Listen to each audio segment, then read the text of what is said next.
Hi, this is Mr. Kingsbury, and today I'd like to talk to you a little bit about the distributive property, one of several properties we use to help us to solve equations, which is what we're currently working on here in Algebra 1. Every year on Halloween, children dress up and go door to door collecting candy. Now, every door that opens gives them a little bit of candy, so that means everybody gets a little of the same thing. In algebra, we have a property that's very similar to this. As I mentioned before, it's called the distributive property. And distributive is spelled Distributive.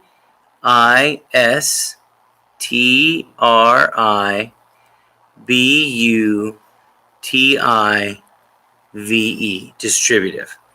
Now, the official mathematical definition looks like this. A times the quantity B plus C is equal to A times B plus A times C. That's how we say it using math symbols.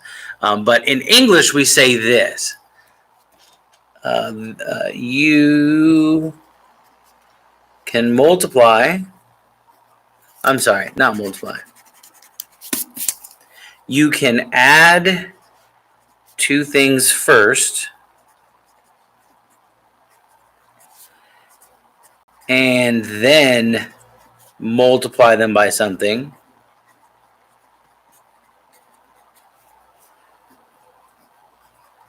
or you can multiply each thing by something first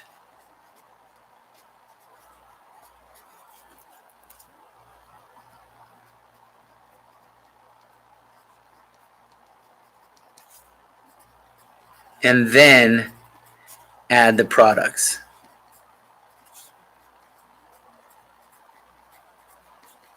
And just another way to think about it is when you have things being added or subtracted, truthfully, in parentheses, and then something outside is multiplying them, you can multiply both of those things by this thing outside of the parenthesis. I don't know if that made it a whole lot clearer. I think once you see it a couple times, it'll make more sense. And it's definitely one thing to be able to use the distributive property. It's another thing to understand why. So let me see if I can explain why the distributive property is important, and then we'll go into practicing in a bit. So if we have a problem where there's just numbers, the distributive property is really not that necessary. Here's what I mean. If I have this, 2 times 4 plus 7, I can add 4 plus 7 and get 11. And then I can multiply 2 and 11 and get 22. Or, if I'm following the distributive property, it says the other thing I can do is I could multiply 4 and 2 and 7 and 2. 2 times 4 is 8. 2 times 7 is 14, and 8 plus 14 is 22. Please note, I got the same thing both times. And the deal is that with numbers, it's not a huge process to get the answer there. You can work the operations addition and multiplication, and it's no big deal, right? And in fact, this is what happens a lot in algebra is when we have just numbers, a lot of the things that we use, a lot of the properties and laws that we use, they really aren't as necessary. They become important when we start to put variables in there. So now let's look at an example where we have a variable. Right here we got 2 times x plus 7. It's just like what we did up here, except now I have an x instead of a 4. And this is a problem because, as you've seen in the last couple of days, as you've learned, you cannot combine x and 7. So this part right here where I added them and got 11, I can't do that. So that half of the property is no longer possible. However, the other side is, right? I could still multiply 2 and x and 7 and x. 2 times x is 2x, and 2 times 7 is 14, and then we can add those. Now, we can't actually combine them because the 2x has a variable and the 14 does not, so they're not like terms. We can't put them together. However, This property allows us to remove those parentheses and get our terms where we can combine them with maybe other terms in a much longer sentence, or actually do something with these terms, as you will see as the unit progresses. So this property ultimately is a great example of something that we do in math, and that is if we can find a way around things that stop us from solving, we're going to do that. That's where a lot of these properties come from. They allow us to get over speed bumps we might run into. If we can't work it one way, we're going to work it another. And that's what it says down here. It's like knowing a bunch of ways to get from your house to HEB. If one of them is backed up with traffic, you take a different one and you still get to the final destination. You just need to know different routes to the same place. So let's practice this a little. I have a number of problems right here. And we'll just start with one and we'll work to the end here. And they're going to start off fairly simple, and they will work to the sublime. So number one here, we've got 5 times p plus 7. Please note that p and the 7 are inside the parentheses. So what we will do is simply multiply both the p and the 7 by 5. And the shorthand way I'm going to do that is I'm going to just draw a little curve showing that I'm multiplying 5 in that term. So 5 times p is 5p, and 5 times 7 is 35. That's all I need you to do. That's all I want. In fact, that's all we're going to do on all of these, because I don't believe we're up to solving yet. We're just distributing. Next up, we've got 9 times c minus 2. 9 times c is 9c. 9 times negative 2 is negative 18. And I want to stop right there. There's one thing I want to point out. This had subtraction in it.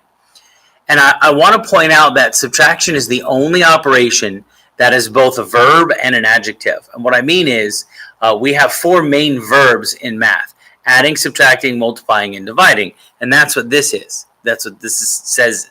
That's what it's doing. We also have 2 adjectives, positive and negative. They describe our nouns, our variables, and our numbers. And subtraction and addition, they are one of the few things that are both verbs and adjectives. This is definitely subtracting 2. However, when I go to multiply the 9, I don't look at this as minus 2. I look at this as negative 2. And I go 9 times negative 2 is negative 18. And so I wrote negative 18. But now when I read this, I'm going to say 9c minus 18. So it jumps back and forth, it being the minus sign, between being subtraction and being negative. And you can work both of those, and you're going to have to get used to jumping one or the other. The other thing you can do is just bring down the verb. And if you want to just do 9 times 2, 9 times 2 is 18. It would look a little like this. So you go, okay, 9 times 2 is 18, and then you put a minus here. What you have to be careful of is if you have a negative in front of this thing that you're distributing, then you'll have 2 negative signs, and you'll need to take care of that. We'll get to an example, I'm sure, at some point. So for now, don't worry. But I wanted to point out that the subtraction sign can be a little confusing, because sometimes we will say subtraction or minus, and other times we will say negative. Usually when we're changing the equation or the expression, we will call it a negative while we're working with it, and then once it's back in the expression or the equation, we will simply say subtraction or minus. Next up, we have number 3.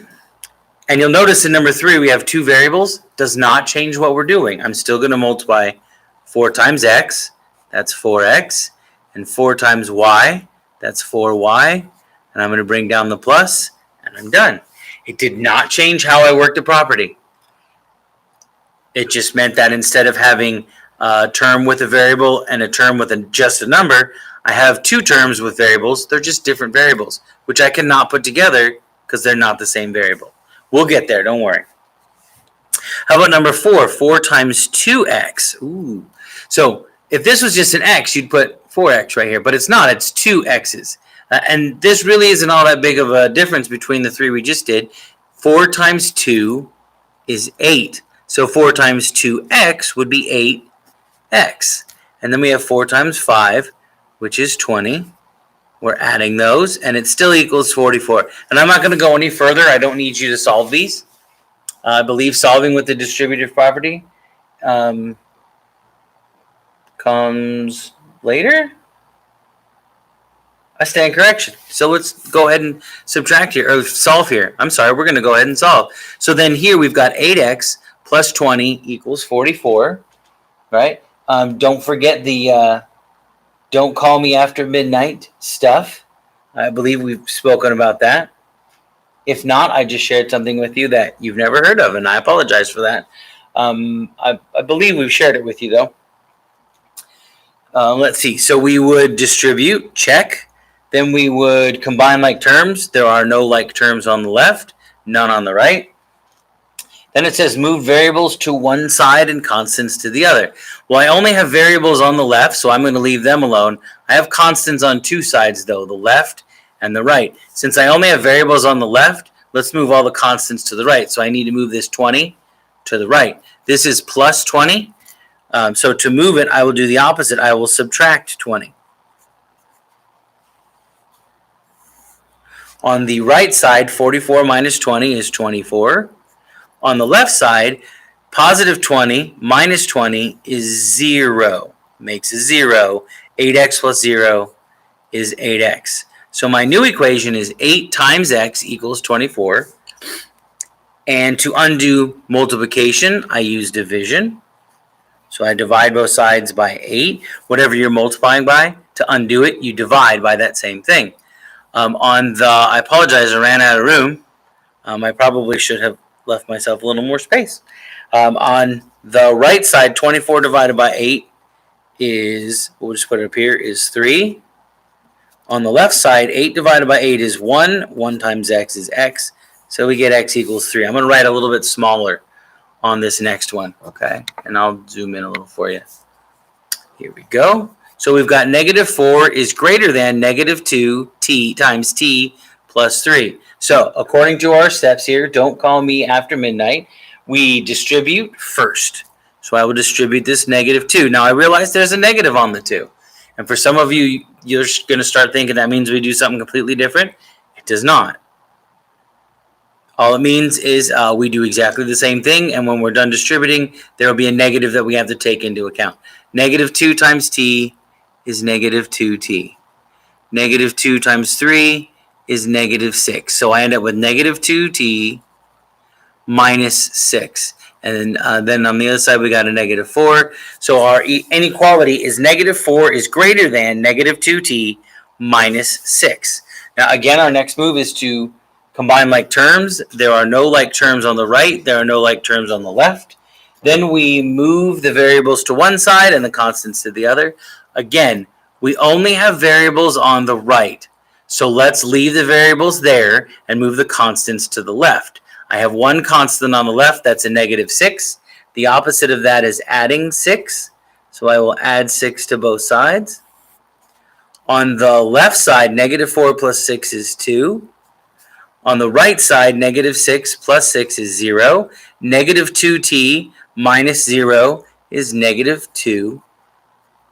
So I now have the inequality 2 is greater than negative 2 times t. And then the last thing I do, the last one is to do, let's see, we do multiplication and division. Which right here we've got 2 is greater than negative 2t. So we will divide both sides. Since we're undoing multiplication, we will divide. We always divide by the same thing we multiply by, which in this case is negative 2. On the right, negative 2 divided by negative 2 is 1. 1 times t is t. On the left, 2 divided by negative 2 is negative 1. And I know you guys are going to want to put greater than, but remember when you multiply or divide an inequality by negative, you flip the sign. So we will get negative 1 is less than t. So far, so good.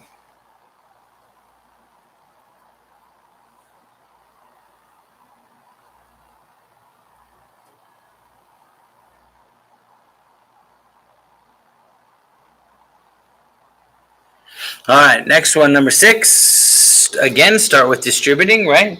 Don't call me after midnight. Distribute, combine, move, addition, subtraction, and then multiplication, division. So we will distribute negative 3 and W. That gives me negative 3W. And then negative 3 times negative 8. You can handle this one of two ways. I like to just attach the negative to the 8 or the minus to the 8. And a negative times a negative is a positive.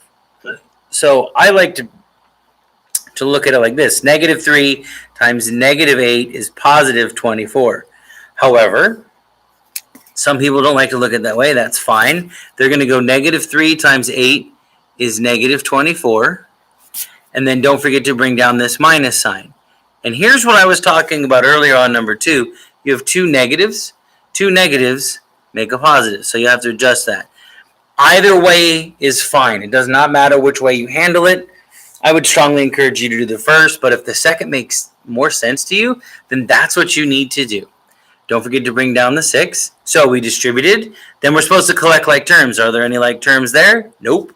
Are there like terms there? Nope. Then we move variables to one side and constants to the other. Again, we only have one term with a variable. Again, it's on the right. It's getting kind of repetitive. So we're going to leave all the variables on the right, and we're going to move all the constants to the other side. So to move positive 24, I will subtract 24 from both sides. On the left side, 6 minus 24 is negative 18. On the right side, 24 minus 24 is 0. And negative 3w plus 0 is negative 3w. So I am left with the new equation, negative 18 equals negative 3 times w. And I suspect I did the addition and subtraction in here. So I apologize if that's confusing. I moved things to the right side and I did addition, subtraction all at the same time. So the last step then is to do multiplication or division. In this case, we need to undo multiplication. You undo multiplication with division. What do you divide by? The same thing that we're multiplying by, in this case, negative 3. So I will divide both sides by negative 3. On the right, negative 18 divided by negative 3 is positive 6. On the left, negative 3 divided by negative 3 is 1, and 1 times w is w. So we got 6 equals w. 3 more to go. Number 7, let's start by distributing. Negative 5 times negative 2q is positive 10q. Negative 5 times negative 9 is positive 45, and that will be less than negative 45. Once again, we will put all of the variables on one side, all of the constants on the other. Again, I only have one side with the variable. That would be this, 10q. So we're going to leave those on the left. We will move the 45. It is plus 45. The opposite of that is minus 45. Now on the left, 45 minus 45 is 0. And 10q plus 0 is 10q. On the right, we have negative 45 minus 45. And this is where some people make a mistake. On the left, we just did positive 45 minus 45 and said that was 0. Over here, this is negative 45 minus 45. And I have many students that still think that's equal to 0. It is not. On the left, this is like having $45 and spending $45, so you have nothing left. On the right, this is like owing someone $45 and then borrowing $45 more, so now you owe them $90. Also, we subtracted from both sides, but the sign doesn't flip. That's only with multiplication or division, not addition and subtraction. So now we have the inequality 10 times q is less than negative 90. We will undo multiplication with division. What do we divide by? The same thing we multiply by, which is 10.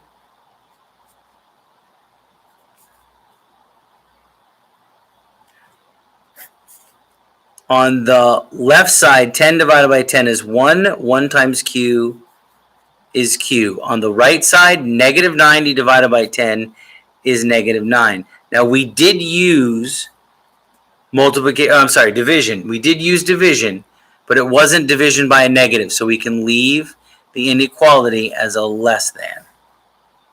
Oh my goodness. All right, now we're going to up the ante a little bit more with these last two. Still using don't call me after midnight. First step, distribute. Negative 3 times 2m is negative 6m. Negative 3 times negative 7 is positive 21. Don't forget we're adding 5m also. And that's less than or equal to 23. Finally, I get to use the call me part. Combine like terms. I don't have any on the right, but look on the left. I have a negative 6m and a positive 5m. If I put those together, 6 negative m's and 5 positive m's go together, and the positives and the negatives cancel out. They leave me with 1 negative m. I'm still adding 21, and it is still less than or equal to 23. Then I can move on to step 3. Move variables to one side and constants to another. Again, I have one term with a variable. It's on the left. Let's leave it on the left. Let's move the constants to the right. So I need to move this 21. It is plus 21. So I will move it by subtracting 21 from both sides and conveniently running out of room. 21 minus 21 is 0. Negative 1 times n plus 0 is negative 1m. And then on the right side, 23 minus 21 is 2. And unfortunately, I'm out of space, so I'm going to move it right up here. We've got negative 1 times m is less than or equal to 2. And the last thing, all right, so I actually did steps 3 and 4 together right here. And then step 5 is the multiplication division. We need to undo multiplication. You do that by using division. What do we divide by? We divide by what we're multiplying by, which is negative 1. On the right, 2 divided by negative 1 is negative 2. On the left, negative 1 divided by negative 1 is positive 1. 1 times m is m. And we're going to flip this sign because we divided by a negative. So this becomes m is greater than or equal to negative 2. One more, and then the notes are over. So let's start by distributing. Negative 9 times negative 3c is positive 27c. Some of you may be asking, how is that possible? A negative times a negative is a, and I know you all just said positive. So that's what's going on there. Negative 9 times 4 is negative 36. We're also adding a 5c, and that is equal to negative 4. Sorry about that. They are testing the intercom system. Second step is to combine like terms. On the right, I've got a 27c and a 5c. When I put those together, 27 C's and 5 C's combine to give me 32 C's. They are all the same sign, so they just add into a bigger pile of the same thing. And then we have minus 36 over here, still equal to negative 4. I only have one term with a variable, that's the 32C. It's on the right, let's leave it. But we need to move this constant, minus 36, to the left side. So we will move it by adding 36. So I'm doing step 3 and 4 all at once here. Negative 36 plus 36 is 0. 32c minus 0 is 32c. And then on the right side, negative 4 plus 36 is 32. Right? I got 36 positives, 4 negatives. It's like having $36 and spending 4. Now you have 32. So my new equation is 32 equals 32 times C. We're going to undo times by using division. We will divide by 32. On the left, 32 divided by 32 is 1. On the right, 32 divided by 32 is 1. 1 times C is C. So I get 1 equals C. And that, my friends, is how you distribute. We will certainly be practicing this a lot more. It's going to come in very handy, and you're going to have to get really really, really good at it. Thanks for coming, for paying attention, for taking notes, and I'll see you in class. Bye.